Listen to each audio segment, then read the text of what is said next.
All right, welcome everybody. Thank you so much for joining us this evening for the American Library in Paris's third Virtual Evenings with an Author event. Just to begin by introducing the library, we're the largest English language lending library on the European continent, and we have books, periodicals, and programs for all ages. We're 100 years old this year, so we've been celebrating our centennial in confinement, which has meant that we have to get a little bit creative about how we can build our community at this time despite the pandemic, but you're here for that, so we're really appreciative. If you want to learn more about the library or other events, you can feel free to log on to our Facebook page, visit our homepage, or subscribe to our e-newsletter, which is called eLibris, and you'll find a link to that directly on our homepage. So right now in this period, we're still offering weekly author talks. Those take place on Tuesdays, and monthly writing workshops. I should mention that the author talks are free and open to the public, so you can tune in from anywhere in the world and you don't have to be a member of the library to enjoy them. And the writing workshops are closed to members only, but they are also free. So those are a wonderful way for us to come together and continue to practice our craft and gather inspiration. In short, we hope that we can continue to bring you enrichment and comfort during this very, very tough period. And finally, we're also proud to be an independent nonprofit. So that means that we don't receive any government support from the US or the French governments. But we do rely heavily on donors as well as our wonderful community of volunteers to support us. So we're very grateful to continue connect with them during this time. I will now introduce Whitney. So Whitney Scharer is tonight's guest. She's the author of The Age of Light, which is a fictionalized account of the artist Lee Miller and her life, including her relationship with the Surrealist Man Ray. Whitney has a bachelor's in English literature from Wesleyan University and an MFA from the University of Washington. Her writing has appeared in Vogue, The Telegraph, The Tatler, and Bellevue Literary Review. The Age of Light, which is her very first novel, by the way, was named one of the best books of 2019 by Parade, Glamour Magazine, Real Simple, Refinery 29, Booklist, and Yahoo. And I should also mention that it is beloved by our community at the American Library in Paris. It was listed as one of our coup coeur selections for our American Library in Paris Book Award. We've got a couple more people to let in here. Fantastic. Oh, we have quite a turnout tonight. I'm really, really excited to see that. So anyway, thank you so much, Whitney, for being here. We're very excited to talk with you. Thank you. It's so great to be here and see you again. Awesome. And I did want to start with sort of an informal check-in before we move to the book questions that everybody's so eager to hear, because it's important not to ignore the context of why we're all gathering in this very, very special way to check in with you. So first of all, maybe you could tell us how you're doing and where you're joining us from. So I am joining you from my office in my house in Arlington, Massachusetts, which is a town just north of Boston. And I'm doing okay, you know, I'm hanging in there. Everybody in my household is healthy, and I have one daughter who's 10 years old. So every day is sort of a balance of trying to do the remote learning with her, which is like a work in progress, and trying to get some of my own writing done. And I think, like everybody, you know, the first couple weeks of the confinement, I felt really scattered, and I tried to, you know, I try to read, or I try to think about something, and I'd feel my attention like skipping like a little stone over the surface of whatever I was doing. And it was this weird feeling, because it was like, you know, you have more time, you're not going anywhere, but yet I wasn't getting all that much done. But you know, I've settled in, and I've been writing in the afternoons, and actually, you know, making some progress, which has been kind of exciting. That's wonderful. I'm glad to hear that you've been able to write a little bit. I know a lot of authors and journalists, or anybody who's writing right now, is struggling with those exact same things and having the sort of shorter attention span, or getting distracted by the news cycle, which is really endless and it's difficult right now. Absolutely. And none of it is good. So it's always like, ooh. No, we haven't reached that point yet, have we? But but anyway, so writing you've continued with. I was curious just to see whether you developed any new hobbies in confinement. Oh my God. So I'm totally one of those people who I'm like, I'm like, ooh, I'm gonna live my Little House on the Prairie dreams now that I'm stuck in my house, and like, I'm gonna embroider, and I bought a sewing machine started making masks and stuff for people, and working on sewing projects, and all of these like hobbies like that I used to do when I was a kid and haven't found time for. So that's actually been really fun in a way. Oh, fantastic. Yeah. How about you? Have you done any new hobbies? If I have any new hobbies, I mean, I've been trying to learn to cook a little bit more realistically. So I'm not a wonderful chef. I know a lot of my colleagues have been baking and just cooking these fantastic gourmet meals and really inspired to check out new recipe books. And I'm sort of like, well, how can I move to from making a sandwich to making like some pasta with a few ingredients? So I'm like slowly working my way through learning to cook at age 32, which is definitely time. And I have to ask also about how your dog is enjoying confinement, because we both have dogs. So we do. In fact, I have two. I have when I came to the American Library last year, I only had one dog, and now we have two because we got a puppy just a couple months ago. Oh my gosh. Yeah, so we have a almost 4-year-old Labradoodle, and then we have a little mini poodle puppy who's 6 months old. And they're living the dream. It's like people home all the time, like 1,000 walks a day. These are happy dogs. So they're doing just fine. Yeah. Oh yeah. Plenty of time to train the puppy right now. In some ways, that's sort of a blessing that you have all that extra time to bond. And I don't know if we're doing a better job at training her, but we do have the time. A puppy is always a puppy. It's never easy. Exactly. So anyway, so let's get to the age of light. So I know that you were, you visited the American Library in Paris last September, and you gave a wonderful talk for us. I think some of us in the audience here were there at that talk, and so we'll be familiar with the book, and others of us will have read the book, which is fantastic. But I hope that you could remind us a little bit about what the book was about for those of us who, for me, it's been a whole year actually since I've read the book. So please. Oh, absolutely. Yeah. So, so the book is based on the life of Lee Miller, who was absolutely an incredible figure. She is a woman who lived a life of reinvention, and she started out as a Vogue cover model. Her career began in 1927, and she was incredibly beautiful, and so kind of just like literally fell into having her first job at Vogue be the cover of the magazine, and then her career took off from there. But she didn't like being being in front of the camera and being objectified in that way. What she wanted to do was be a photographer. So she gave up her modeling career, moved to Paris at the age of 22, with the aim of pursuing her artistic dreams. And she met Man Ray soon after she arrived, and worked as his assistant, and then quickly also became his lover. And they worked together for a number of years. And while she was with him, she learned all the surrealist photography techniques that he was just an absolute master of. So she became a surrealist photographer. She then went on to become a fashion photographer, and she is a person who has the claim to fame of taking self-portraits that appeared on the pages of Vogue magazine, which I don't think that many people can say that they did. And then she reinvented herself again when World War II broke out and became one of the first female war correspondents during the war. So the book focuses on her years in Paris, those early years, as she was really finding an artistic identity and figuring out who she was, and having this very contentious, passionate, jealousy-filled relationship with Man Ray.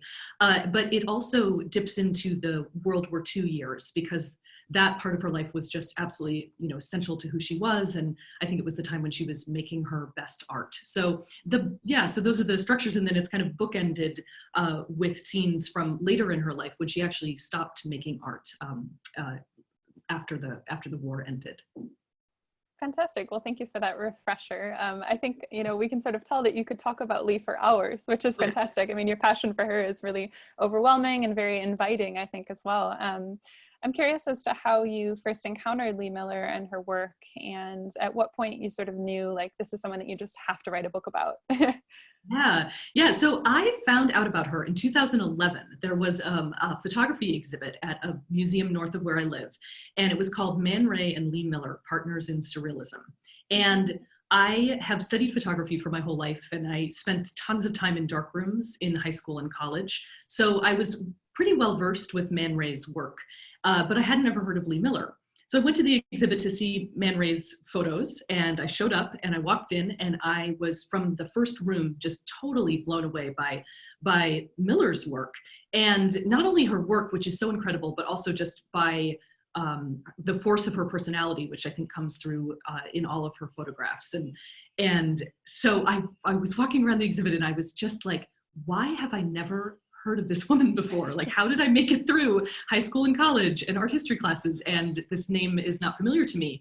And I was really aggravated about it, actually. I found it so frustrating that I could have gotten so far without knowing her. And so the novel kind of started for me there. It started from this place of frankly, just aggravation that she isn't a bigger name. And so I left the exhibit and I bought a biography, I think like in the museum gift shop, I bought a biography of her.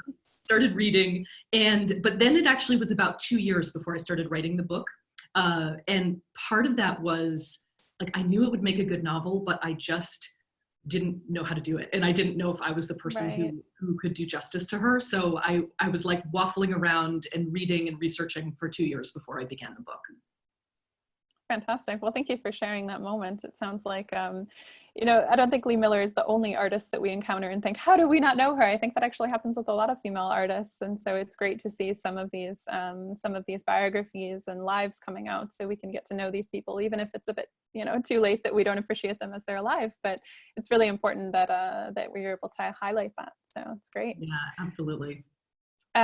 So as you've sort of hinted, Lee is fascinating in the fact that she moved from model to photographer. So she sort of switched places and got behind the camera. And she was also a war correspondent, which is a really, really important part of her life. And I wondered if there were any elements of her career that you were particularly inspired by, or maybe something that didn't make it into the book, but that we should know about Lee to understand her better as a person. Oh, that's a fun question. Well, you know, I mean, her life was too big for a novel. You know, I mean, I think the act of writing the book was more the act of sort of paring down to what I, as the novelist, saw as sort of the essential to telling this story of her artistic journey. But to do that, I had to leave out tons and tons of stuff, amazing stuff that she did.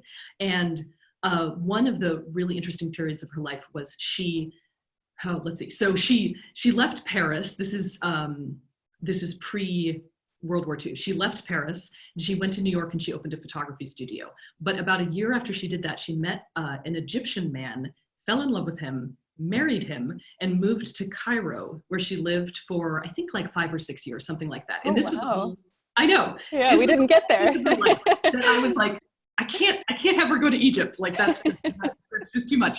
And but she made some really incredible photos while she was there. And actually, one of her most famous and most beautiful photographs is called Portrait of Space.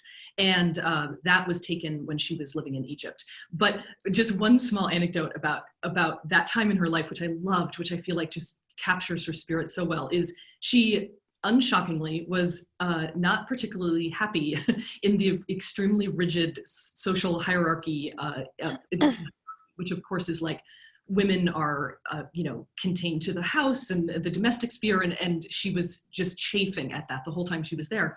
And she said to somebody at some point that she said that the way that she wanted to live was so different. She's like, if I want a man, I have him. If I want to piss in the street, I do it. And I just feel like it's like, wow, this is not a woman who's going to be happy in that rigid life that she had found there.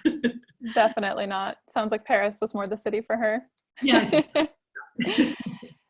So I know a tremendous amount of research went into the book. I think it took you 7 years to write. Yeah, that's including the 2 years of waffling at the beginning and stuff. Yeah. So those are sort of really important processing years. I feel like you were probably, exploring her work informally at that time.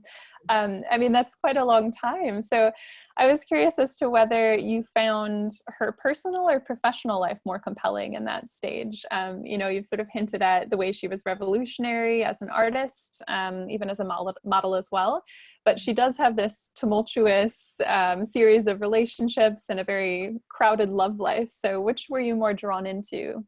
Oh, that's interesting. I mean, I think for her personal and her artistic professional life are so completely intertwined. Mm-hmm. And actually that is the piece about her that I think I probably found the most fascinating, and why I was so drawn to write about her relationship with Man Ray, because it wasn't just that love affair wasn't just a love affair. And I think probably so many of her relationships weren't just, just romantic or just, an artistic relationship. And I love that because I think her relationship with Man Ray, I think that it fueled their artistic lives forever, actually. I mean, and there's something so interesting about that, about this idea of the experiences that you have and the people that you love helping you become the artist that you want to become.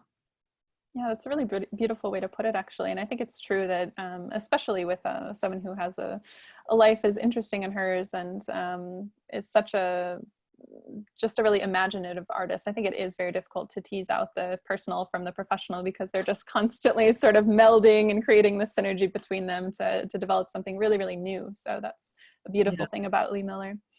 And I'm sure many of us want to hear more about that process, actually. So in those 7 years, you've sort of described the first 2 as you were sort of, discovering her slowly and getting more and more interested, not quite sure where to start the book. Did you research extensively into her life and her photographs and her work throughout? Or was there a point at which, you really read everything you could and then you needed to write and you sort of stopped looking? Yeah, so I did, I sort of kept going back and forth. Like I started out, certainly in those first 2 years and then beyond, I was reading everything I could find. I mean, I think I have read at this point probably every book that's been published that's about Lee Miller and Man Ray. I have a huge stack of them. I don't know if you can see it. It's down at the bottom of my bookshelf there, of all my favorite ones. But I read all about that. I read about Surrealism in Paris. I was reading old travel guides. I was reading books that were written in the period that Man Ray and Lee Miller were living in Paris. So I was trying to read really widely and just get a sense about their lives and their milieu, but also about just how it felt to be in Paris at that time. And that interwar period in Paris is such a amazing time, and there was such a flowering of artistic and intellectual life there, and it's been written about a lot, which Right. in some ways really exciting because there's lots to read, but in other ways is a little bit daunting because you sort of think like, what new is there to say about it? So a piece of it was trying to just understand it well enough to try to say something new, I guess. And so once I started writing, typically what I do is I'll do the research and then I'll kind of step away from the research and write a scene. And then after I've written the scene, I'll go back to the research and make sure that I've done it correctly, But I like to step away a little bit from it because I think that historical fiction that relies too heavily on facts and details that have been researched tends to feel kind of dead. And it's like one of my biggest pet peeves about historical fiction, when you literally can see the research, like you could see the bones of the research, and you can feel, sometimes you can feel the author's like deep excitement about some random thing that they researched for, 5 weeks, but Right. you can't put all of that in. You have to put in just enough to make things come to life, and then pull back on those details that actually end up sort of sucking the life out if you include too many of them.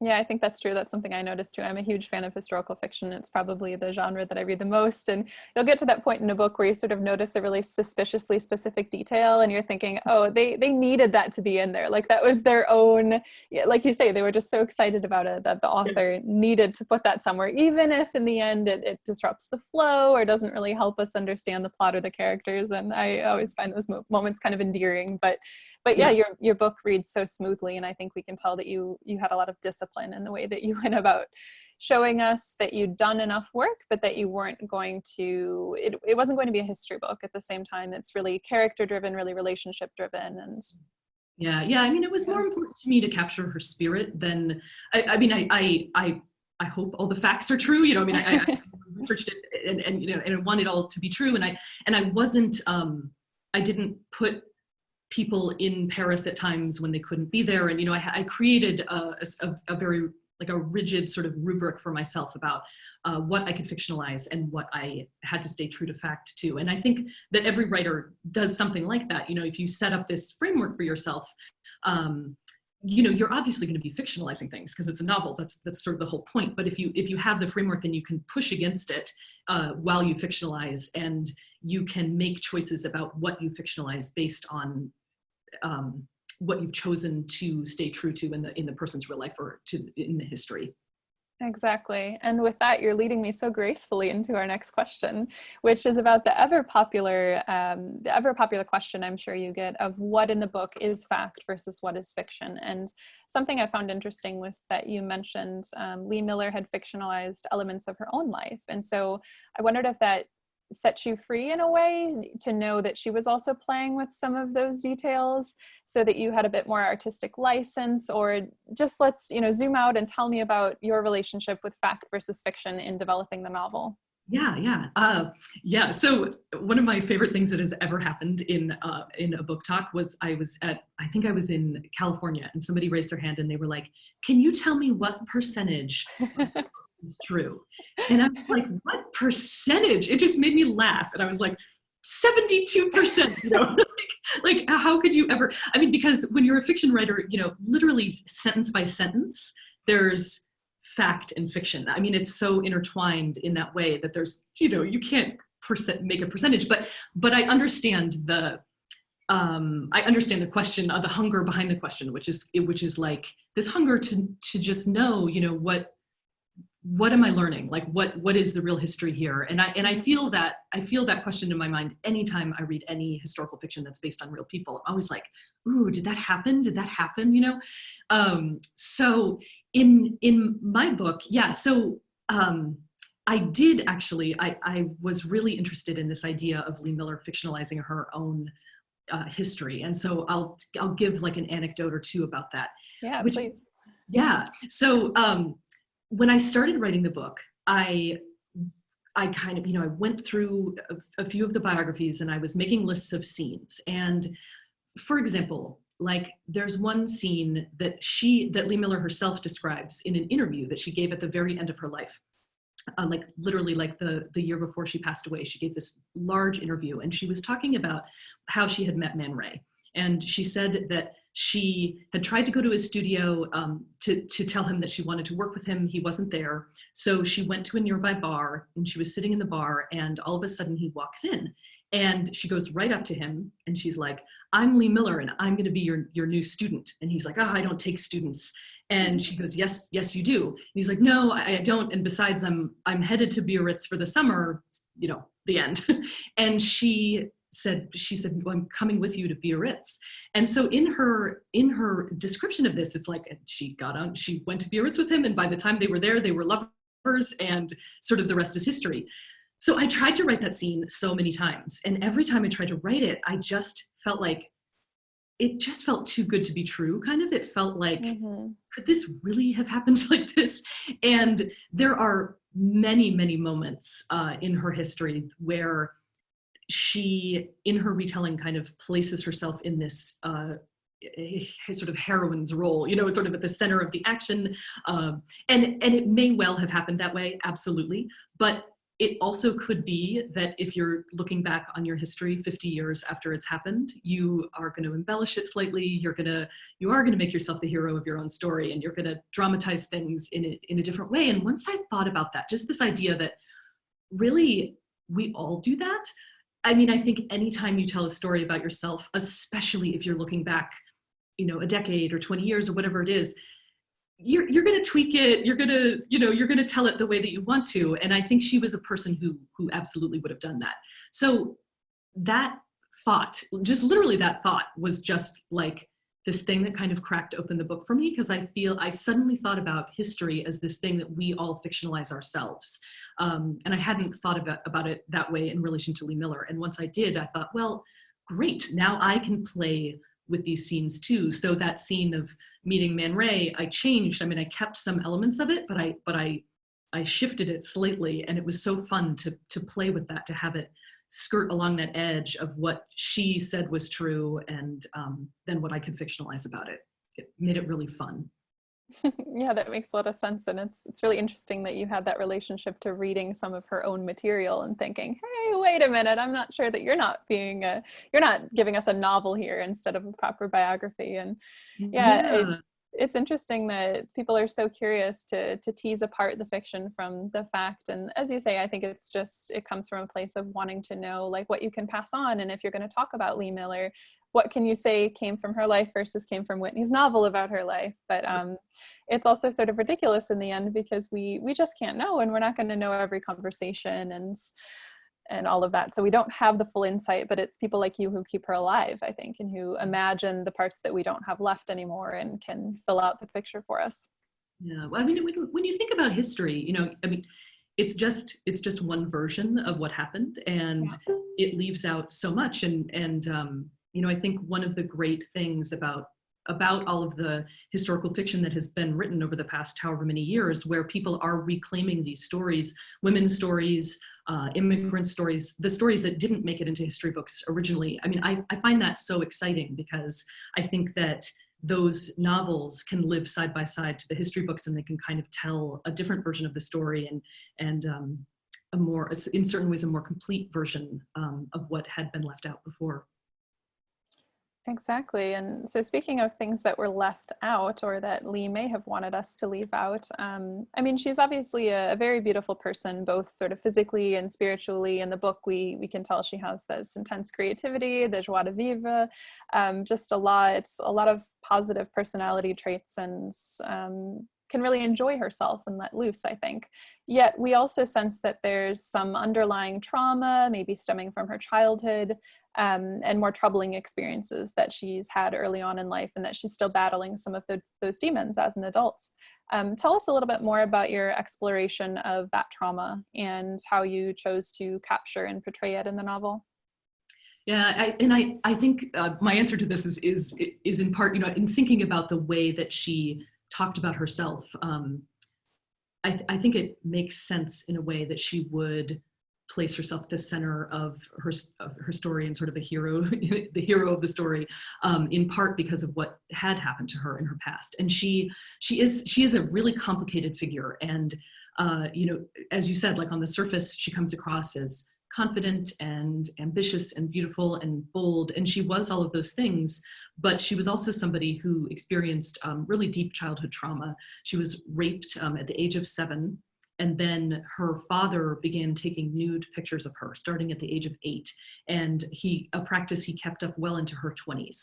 And I think that these twin experiences for her, I mean, of course they affected her for her entire life. There's absolutely no way that they couldn't. But I think they kind of blurred the boundaries for her about what was permissible in her life. I think they made her call into question her value as a woman in the world.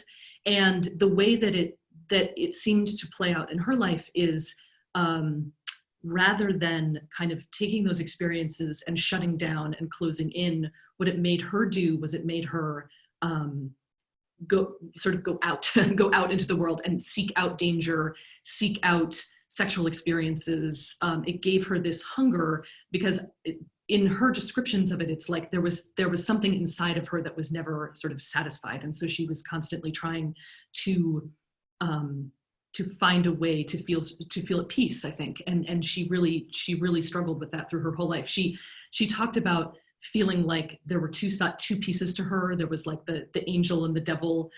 She talked about feeling like she was half black, like made of black and white, as in like shadow and light. And she talked about being like a puzzle, pieces of a puzzle that would never fit back together. All of these things that were in her journals and stuff. It's really, these images are so, they're so sad because it's just the images of somebody who just could never feel knitted back together in a whole way after what had happened to her.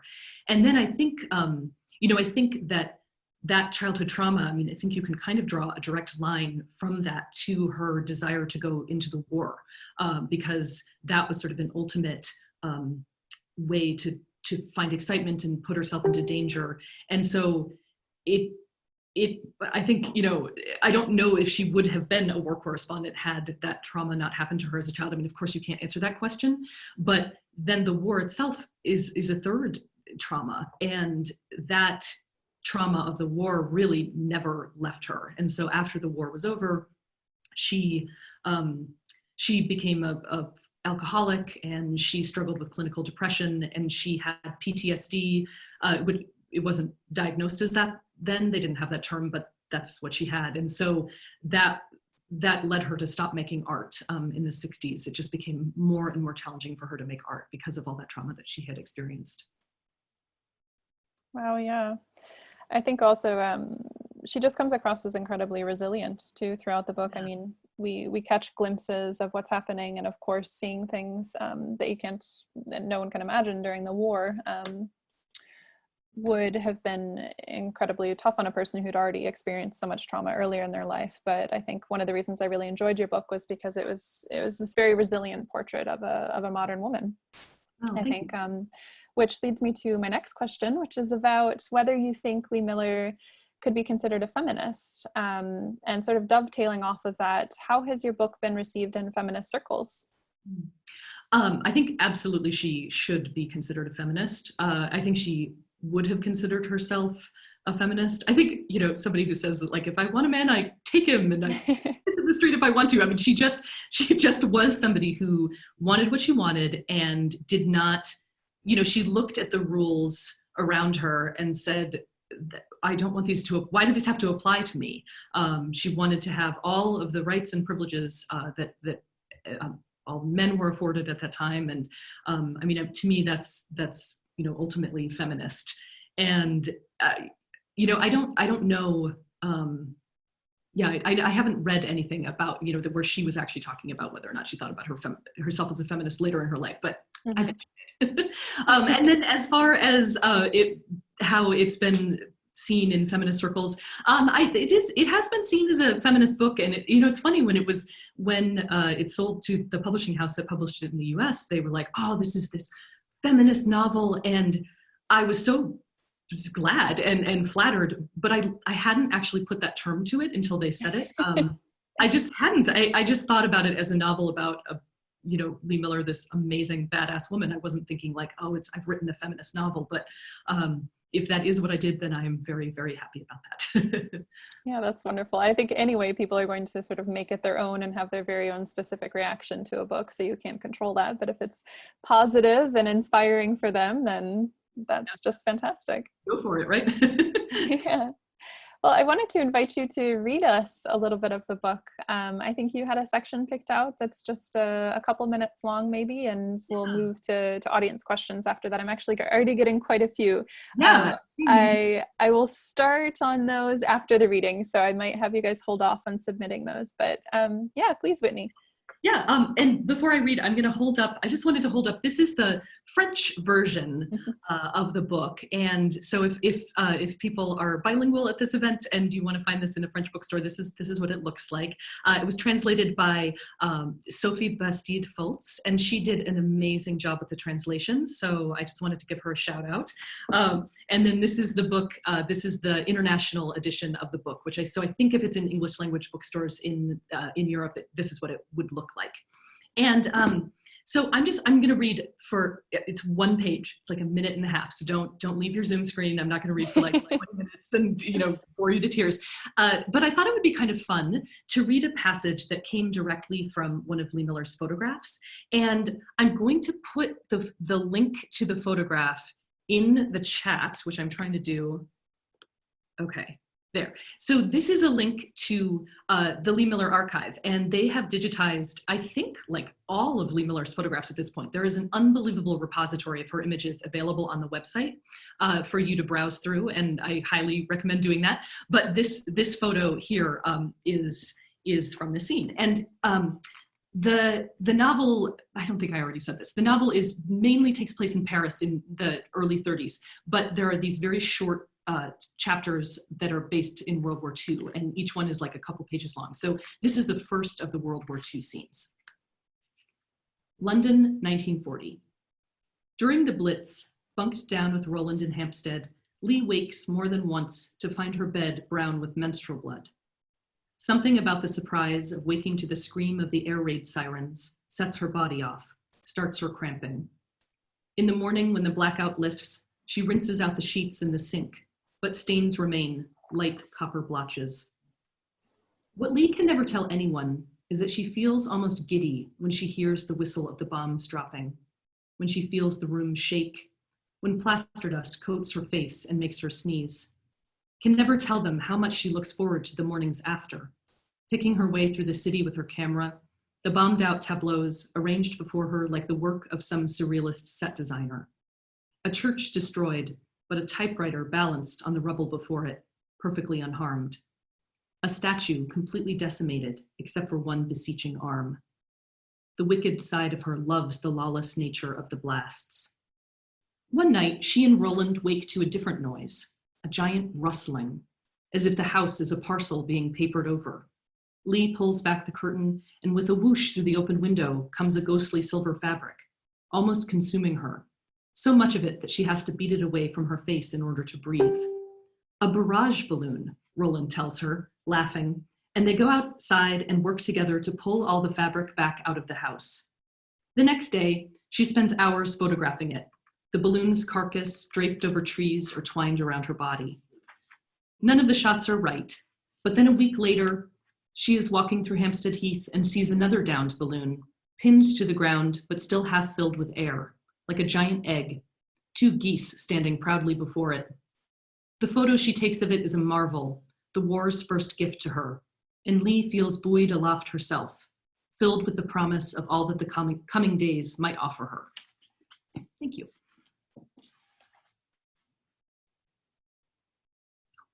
We can't hear you. We can't hear you. Sorry, I was muting myself to enjoy your reading. Thank you so much, Whitney. We'll give you a round of applause here before we begin questions. So this might be silent, but think of 78 pairs of hands all over the world clapping for you. I'll take silent applause, that's fine. That's fantastic, thank you. I guess at this point we can begin with audience questions. So I see some of you have already submitted via the chat feature. Please continue to keep them coming as I work through some of the first questions we have. All right, let's start with one from your translator, Sophie, actually, who's in the audience with us. So Sophie says, does Whitney know about the fact that in the new series on Netflix Hollywood, they say that you're going to make a movie based on Lee Miller and Man Ray's story? Have you been approached by a director? So yeah, I think I did know about that, unless that's something new. But I know that in 2015, the head of the Lee Miller Archive, Anthony Penrose, who's Lee Miller's son, sold the rights, the biographical details of her life to a film company. Mm-hmm. And since then, they've been working towards making it into a film. And my understanding is that Kate Winslet is actually signed up to play Lee Miller in oh my gosh movie. Yeah, which is really cool. I don't know, I don't know that much about Hollywood. What I do know is the process seems to be going very, very slowly.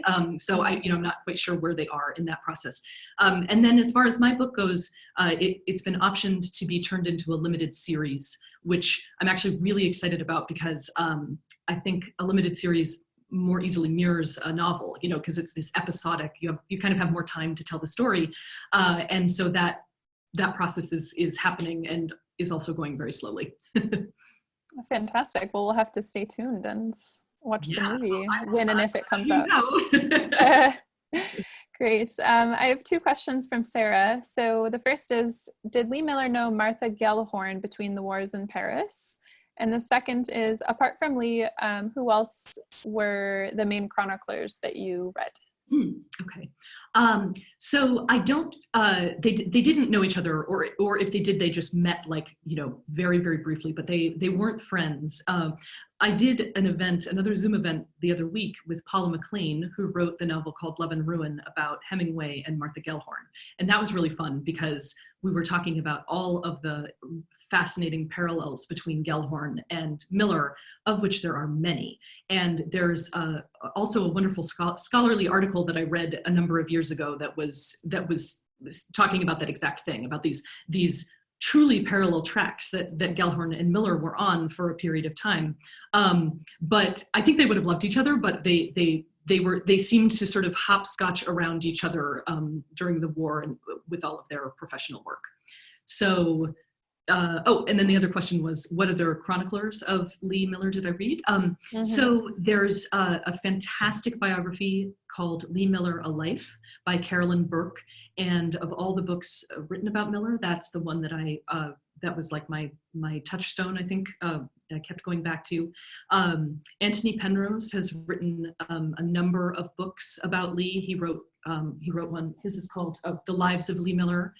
And he wrote Lee Miller's War, a bunch of them. And most of his books are fabulous because they're a series of essays and then paired with a lot of her photography. So if you're looking to, sort of do a deep dive into Lee Miller and learn more about her, either of those authors would be where to start, I think. Yeah, fantastic. And we actually had a question from John about Anthony Penrose, so I'll go ahead and get to that one right away. He wants to know what kind of support you got, if any, from Anthony Penrose in doing your research, and how has he reacted to the book? Well, I have not gotten a lot of support from Anthony Penrose, to be perfectly honest. He had signed his film deal by the time that I reached out to the archive. And because of that, I think he was feeling really, really protective over Lee Miller's image and the archive's control of that image. And I know that in addition to not being particularly receptive to this novel, there was also a play written about Lee Miller, and he was not on board with that either. So I think he's not very interested in creative portrayals about her. I think he's much more interested in working with museums and exhibits to get her work out. And he really has done an unbelievably amazing job of bringing her images back into museums and getting the word out about her. And so he hasn't been a partner on this book, but he's done really fantastic work. Okay, great. We had another question that also mentions some of the media adaptations that are upcoming or rumored to be upcoming. And this person wants to know if you think that your book is helping to resurrect and rewrite Lee Miller's history. Well, I really hope so. I think one of the driving forces for me in writing the book was this hope that it would make people know about her again, or know about her in a different way. And what I really, my ideal vision, I guess, is that people will read my novel and then they will go and they'll read Carolyn Burke's biography, or whatever book they want after that, and learn sort of the real story behind the novel, and then do that rabbit hole deep dive onto the internet and look at all of her photographs, and just get really familiar with her work, because it's incredible.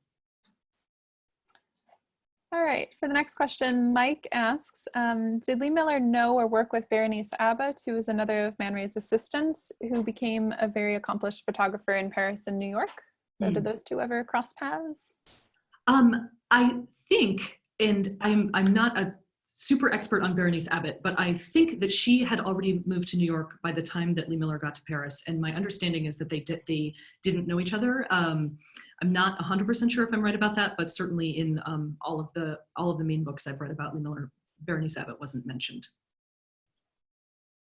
She was an early assistant of Man Ray, though. She worked with him for many years and had, and used what she learned with him in a similar way that Lee Miller did, and sort of set herself up on her photographic career after being his assistant, which is really interesting. Yeah, one comment/question from Jacqueline, who writes, I loved your book. 2 questions. Would you consider a sequel? Oh, we'll all be eager to hear that one. And Jacqueline says that she would have loved to learn more about her experience in World War II. The second question is, why did you make the initial choice to fictionalize her life? So why not write a straightforward biography? Well, okay. So the sort of sassy answer to that question is like, I didn't write a biography because I'm a fiction writer. But by that I mean, like, I wouldn't know the first thing about writing a biography. That's not how my brain works. My brain goes to imagination. And if you were to see my notes that I took while writing this book, you would be like, oh, I can see why she didn't write a biography, because the notes are very useful to me, but they are sort of incomprehensible to anybody else. Like, it would just be like, blue dress, 1939, with like a giant circle around it in my journal. And, it's like, a biographer would just cringe at that. but the probably more interesting answer is that I think that historical fiction is really interesting because I think it can do something that biographies can't, which is that the point of it is to sort of be literally breathing life into characters and making you understand how those characters felt. You can learn the facts from history, but you don't necessarily know the experience of living that life. And I think fiction does the best job of showing you the experience of what it was like to really be those people. So to me, it's a wonderful genre. It's an exciting genre, but I also understand that there's a frustrating element to it too, which is that question that we were already talking about, like what is true and what is fiction? Like what am I really getting when I read this? And so I think there's an act of having to kind of let go a little bit when you read historical fiction and just enjoy the story, and then move on, move back to a biography and learn the story behind the story so you feel like you have the whole picture. What was the second part of that question? Absolutely. Oh, I wasn't sure if you were dodging the second part of that question, but it was, would you ever consider a sequel? Right. I was dodging that. I don't know. I mean, I have not considered a sequel, and to me, the story, to me, I felt like I told the story I wanted to tell about her life. But at the same time, you never know. I think her World War II experiences are so fascinating. And, the way that I structured them in this novel, what I wanted to do was I wanted to have the World War II scenes appear to be like traumatic memories that were kind of surfacing through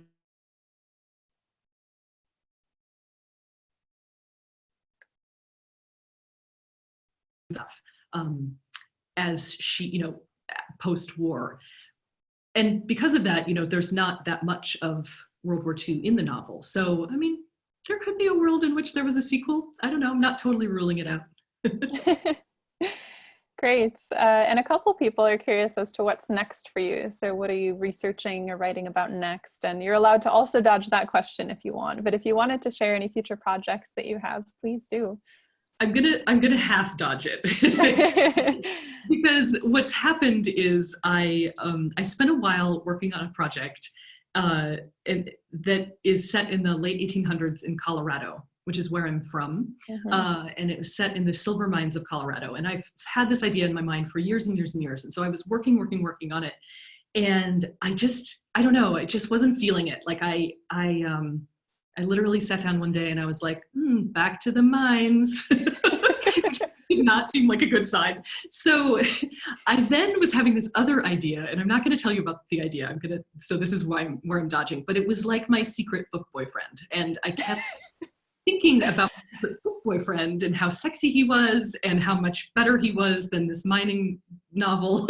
And so I finally was like, you know what? I'm going to write The Secret Book Boyfriend. So that's what I'm doing. I'm working on this secret book, and I feel a lot more energy and excitement around it. And so I think it was the right choice. That's wonderful. I think that's what Lee Miller would do, right? Like if we have to ask ourselves, would she go down the mine or would she have an affair with the secret book boyfriend? I think 100% the secret book boyfriend. Yeah, you've made your choice.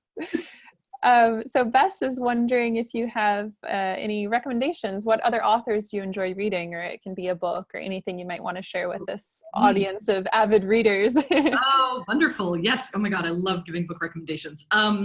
Okay. So my favorite piece of historical fiction is Lily King's Euphoria. And so if people haven't read that, I highly, highly recommend that book.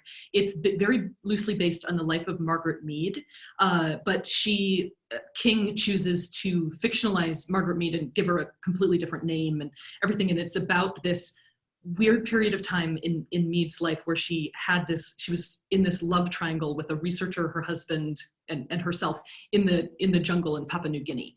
And it's beautifully written and utterly fascinating. So that book I just adore.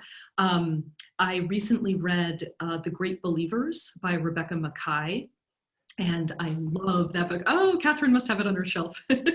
I can't resist. Oh, good. Oh, look at that wonderful cover. Oh, yeah. Let's see. Here, let me show you the US cover. It's a wonderful recommendation. We actually hosted Rebecca back in December. She's, yep.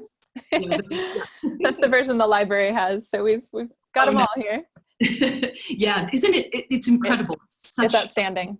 Yeah, beautiful book. I just devoured it, but it's the sort of thing where you can't stop reading, but you also don't want it to end. And absolutely loved it. And then I'll just give you one more totally different type of book.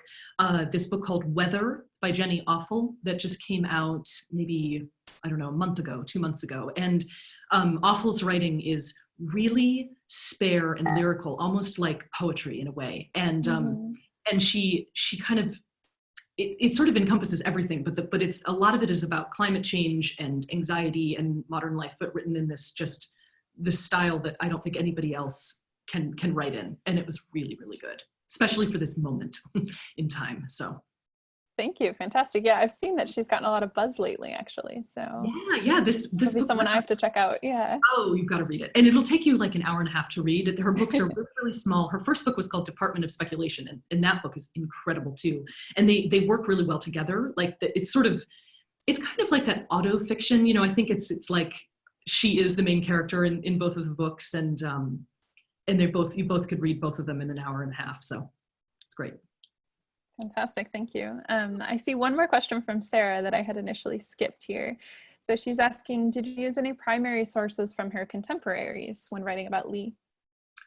I used primary sources from her contemporaries. Any gossip around the town back then? That yeah, I mean, I used mainly like pieces that were included in other books. So journal entries by people, and I'm not answering this question very well because I'm like, what did I do? I read some diary entries. I read, things like that. So, but I didn't, I wasn't doing archive research to write the book. So I don't know if that answers the question, but yeah.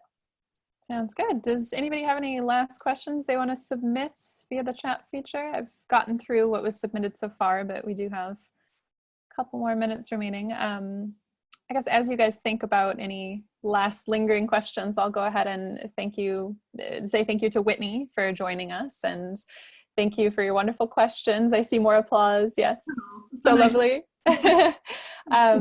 And again, thank you everyone for coming. And just to let you know, the event will be available as a recording. So we'll work on getting that out here in the next week or so, I think. And I hope that you join us for future virtual events. We're planning on continuing these weekly. So the next virtual event is going to be on the 20th of May, and that's with Dana Thomas. It'll be on Facebook Live, so actually there's no need to sign up. You can just go ahead and tune in right at 5 p.m. on our Facebook page, and she'll be speaking about her book Fashionopolis, The Price of Fast Fashion and the Future of Clothes. And I read that back in the winter and was really blown away by the research that she's done, and now it's an especially timely topic, I think, as we're all having to think about how to make do with less and less shopping, and is it safe to really be trying on clothes or having home delivery, and what does the future hold for clothes? So she'll be speaking to us about that.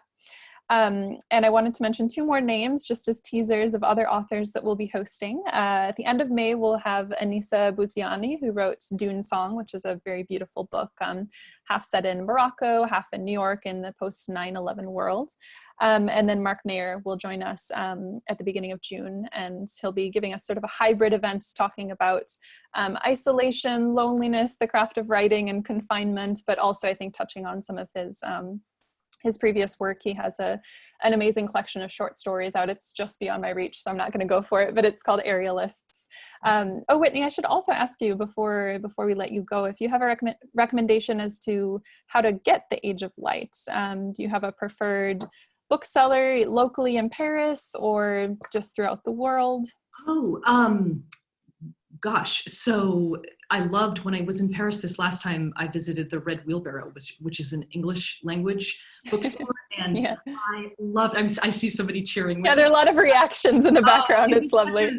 Such a great bookstore. So, if you were looking for the English language edition, that is where I would go, because I just, it was so great. It was so great. And then I don't know if in Europe, if bookshop.org is delivering in Europe, or if that's just something that's in the US. But if you are in the US, bookshop.org just started a couple months ago, and it's a way to buy books from all independent bookstores. And they give a percentage to your chosen bookstore when you purchase your book through them. Absolutely, everyone should buy their books. If you can't go directly to the store, if they don't have a website, go to bookshop.org, because they are shipping faster than Amazon, and they are in direct competition with Amazon. And I think I'm really hoping that they're going to crush Amazon as far as book sales go at some point. So that's what I would suggest. Wonderful. Thank you for that. And I hope that we have, some of our participants who will be eager to support you and your future work as well. I did want to mention that the American Library is also, so generally when we have events like this, we welcome donations at the front of €10. And so I've given everybody a link to donate if they enjoyed tonight's event or just want to support the library at any point moving forward. You can feel free to click that link and show us some love. So thank you all for being here. We're getting some very nice comments, Whitney. I know you can't see them, but people are just thank yous pop up. It's so nice. Yeah, really happy to see you and that we've gotten together and entertained people for this hour. So thank you so much, and we hope to see you in person in Paris again soon, whether for your next book or anytime you want me to come to Paris, I'm there. Fantastic. All right, well, take care and goodbye, everybody. Thank you so much, Catherine. Thanks everybody.